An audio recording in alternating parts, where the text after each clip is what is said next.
ask you, during that question, of all the presidents we've had in the United States history, which one do you think is the best? The best, the least bad. Well, I've got my favorite is Martin Van Buren. I think he was great. Martin Van Buren was a Jacksonian. He was also a Jacksonian minus the military adventurism of Jackson.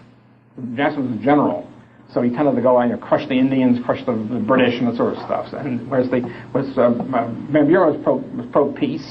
He was a laissez-faire liberal. He was in favor of hard money, total separation of government from money, from banking, from almost everything.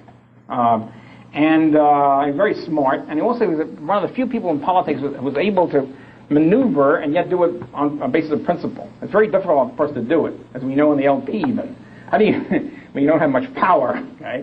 How do you maintain your principles and not sell out and all that, and yet be able to maneuver and screw your opposition and things like that? He was able to do it. It was just great.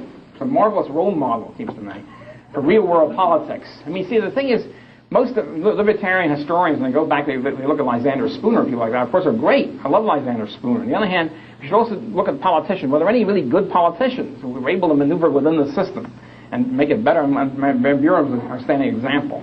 Jefferson was great, except when he was in power. When he was in power, of course, he totally sold out. Before he got into power and after he was in power, he was great. Okay. But Van Buren was pretty good even in power. He concluded peace with Britain at a time when there was a big sentimental war with Britain. Generally, it was terrific. He was weak on the Indian question, I must admit. Almost everybody was weak on the Indian question, unlibertarian Indian question. But anyway, that was so I think Van Buren is by far the best, my favorite. And there's not too much after that. There's Grover Cleveland's first term wasn't too bad. Except Cleveland, you see, was in favor of the Interstate Commerce Commission. That was his big deviation. So it's a tough, it's a tough situation. I would think. I mean, in the 20th century, my favorite, of course, was Warren Harding, kind of a lovable character. Even though he's a protectionist, he didn't do a hell of a lot, playing poker and all that sort of thing. I mean, that's descending from Van Buren's loftier eminence. But